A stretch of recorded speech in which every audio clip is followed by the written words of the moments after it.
Dear economic students, welcome to EPR Education.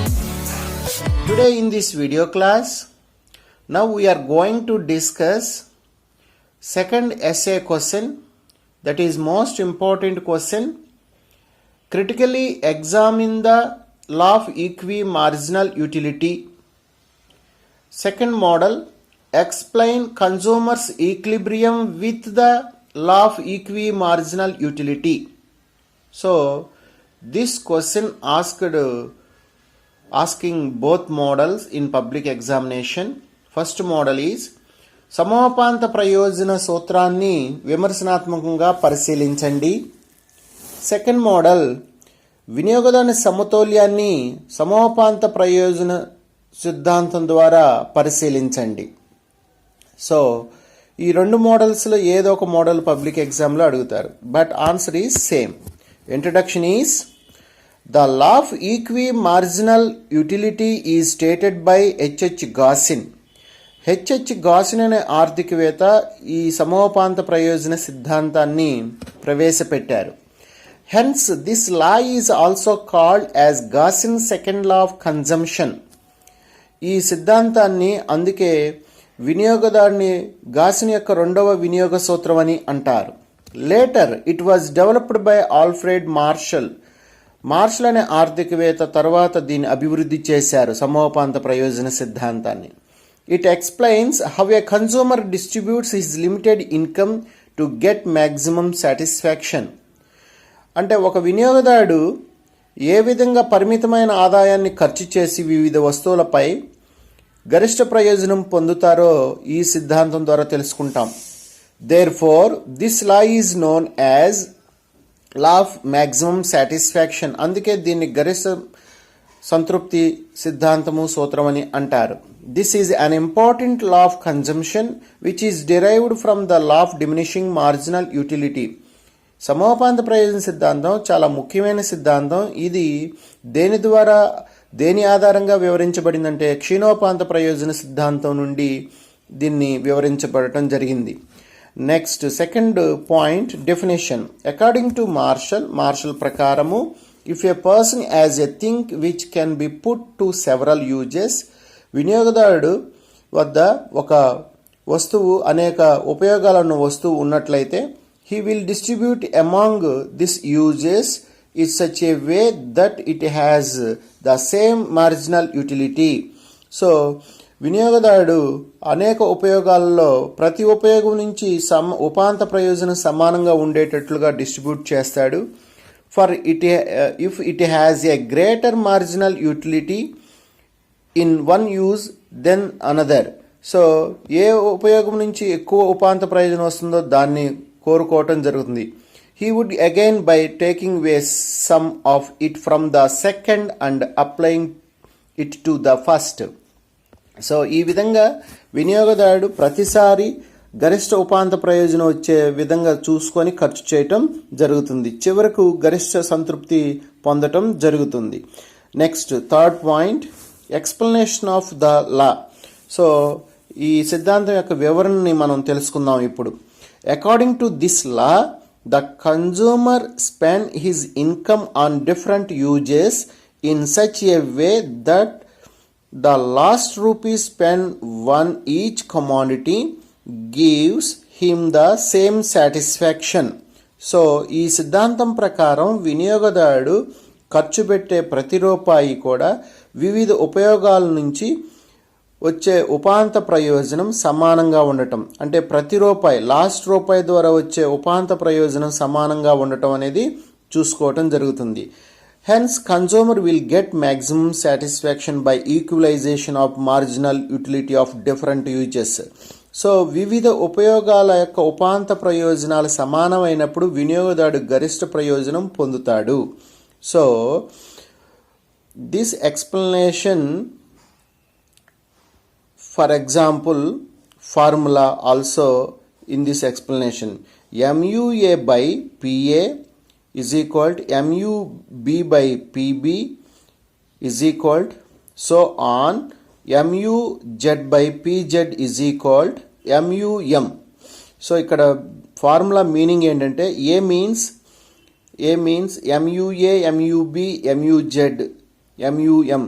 Marginal utilities of commodities ABZ and money. PA, PB, PZ is equal to price of commodities A and B, Z. Next, table. This law can be explained with the help of an example. Suppose the consumer prepared to spend his total income 20 rupees. అతను ఖర్చు చేయడానికి 20 రూపాయలు సిద్ధంగా ఉంచుకోవటం జరిగింది on two goods, say good A and good B. A వస్తువు B వస్తువుపై 20 రూపాయలు ఖర్చు చేయడానికి సిద్ధంగా ఉన్నాడు. The market price of a good A 3 rupees and good B is 4 rupees. A వస్తువు యొక్క ధర 3 రూపాయలు మార్కెట్లో, బి వస్తువు ధర 4 రూపాయలు. Now we can clearly explain the theory with the following table. So ఇప్పుడు మనం ఈ సిద్ధాంతం యొక్క వివరణని, ఈ ఎక్స్ప్లెనేషన్ని ఈ టేబుల్ ద్వారా క్లియర్గా తెలుసుకుందాం. The condition to reach consumers maximum satisfaction and consequent equilibrium position. ఇక్కడ మనం తెలుసుకోవాల్సింది ఏంటంటే, కన్జ్యూమరు ఒకవైపు గరిష్ట సంతృప్తి పొందుతూ మరొక వైపు వినియోగదారుని సమతౌల్యంలో ఉంటాడు. The ratio of marginal utility to price must be equal in case of both the commodities and to the marginal utilities of money. So రెండు వస్తువుల యొక్క ఉపాంత ప్రయోజనం సమానంగా ఉండటమే కాకుండా ఆ ఉపాంత ప్రయోజనం సమానంగా ఉన్న ఉపాంత ప్రయోజనం ద్రవ్యం యొక్క ఉపాంత ప్రయోజనం సమానంగా ఉండటం. So in our example, suppose the consumers marginal utility of money is constant at 8 యూటిల్స్. ద్రవ్య ఉపాంత ప్రయోజనం యొక్క 8 యూటిల్స్ అనేది స్థిరంగా ఉన్నప్పుడు, from the above table, it is clear that the ratio of marginal utility to price of 4th unit of good A, that means MUA by PA, and to the ratio of marginal utility to price of 2nd unit of good B, that is MU by PB, both are equal at 8 utils, which is also equal to the marginal utility of money, that is marginal utility at MUM. Therefore, the consumer will be in equilibrium by spending 12 rupees 4 units into 3 rupees for the 4 units of good A and 8 rupees spent on B good, that is 2 units into 4 rupees price for the 2 units of good B with his total income 20. This is consumer equilibrium. So ఇక్కడ మనం గమనించాల్సింది ఏంటంటే, ఏ వస్తువు యొక్క 4th unit వరకు purchase చేసినప్పుడు 8 utils వస్తుంది. At the same time B వస్తువు మీద 2 యూనిట్లు కొనుగోలు చేసినప్పుడు 8 యూటిల్స్ వస్తుంది. సో ఇక్కడ 8 యూటిల్స్ both commodities marginal utilities equally at 8 utils. At the same time, consumer spend on 20 rupees, A commodity spend on 12 rupees and B commodity spend on 8 rupees. So that is equilibrium of consumer. So at the same time, diagram also here, diagrammatic explanation. In the above diagram, AA is the marginal utility curve of good A and BB is the marginal utility curve of good B. AA అనేది రేఖ ఏ వస్తువు యొక్క ఉపాంత ప్రయోజన రేఖ, BB అనే రేఖ B వస్తువు యొక్క ఉపాంత ప్రయోజన రేఖ. Suppose consumer's marginal utility of money is constant at OE. OE వద్ద మనీ ద్రవ్య ఉపాంత ప్రయోజనం అంటే MUM అనేది OE వద్ద కాన్స్టెంట్గా ఉన్నప్పుడు MUA by PA is equal to OE. So A వస్తువు యొక్క ఉపాంత ప్రయోజనం, ఏ వస్తువు యొక్క ధర.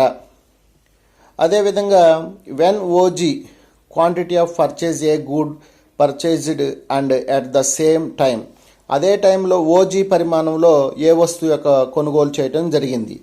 MU by PB is equal to OE. So ఇక్కడ బి వస్తువు యొక్క ఉపాంత ప్రయోజనం బి వస్తువు యొక్క ధర ఓఈకి సమానంగా ఉంది. వెన్ ఎప్పుడు O F quantity of good B is purchased, అంటే బి వస్తువుని ఓఎఫ్ పరిమాణంలో కొనుగోలు చేసినప్పుడు. O F means 2 units purchased in the table, show the table.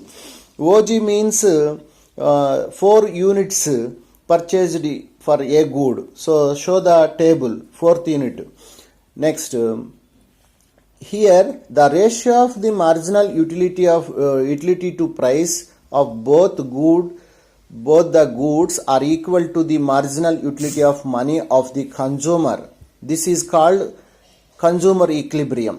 So రెండు వస్తువుల యొక్క ఉపాంత ప్రయోజనాలు ద్రవ్య ఉపాంత ప్రయోజనానికి సమానమైనప్పుడు వినియోగదారుడు సమతౌల్యంలో ఉంటాడు. So again once again the ratio of marginal utility to price both the goods are equal to the marginal utility of money. అంటే ద్రవ్యం యొక్క ఉపాంత ప్రయోజనానికి రెండు వస్తువుల యొక్క ధరలు సమానంగా ఉన్నప్పుడు వినియోగదారుడు సమతౌల్యంలో ఉంటాడు. Next point, assumptions of the law. So this law is explain bases on some conditions or some assumptions. ఈ సిద్ధాంతం యొక్క వివరణ అనేది కొన్ని ప్రమేయాలపై ఆధారపడి ఉంది. ఆ ప్రమేయాలు ఏంటంటే, first one, this law is based on cardinal measure of utility.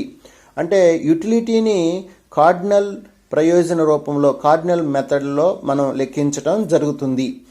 Next second one, consumer is a rational man. అంటే వినియోగదారుడు హేతువాది. That means always aiming at maximum satisfaction. అంటే వినియోగదారుడు ఎప్పుడూ కూడా గరిష్ట సంతృప్తి పొందడానికి ఆలోచిస్తాడు. అటువంటి వాళ్ళని మనం రేషనల్ మ్యాన్ అంటాం. Next third one, the marginal utility of money remains constant. అంటే ద్రవ్యోపాంత ప్రయోజనం స్థిరంగా ఉంటుందని ఒక కండిషన్ తీసుకుంటాం.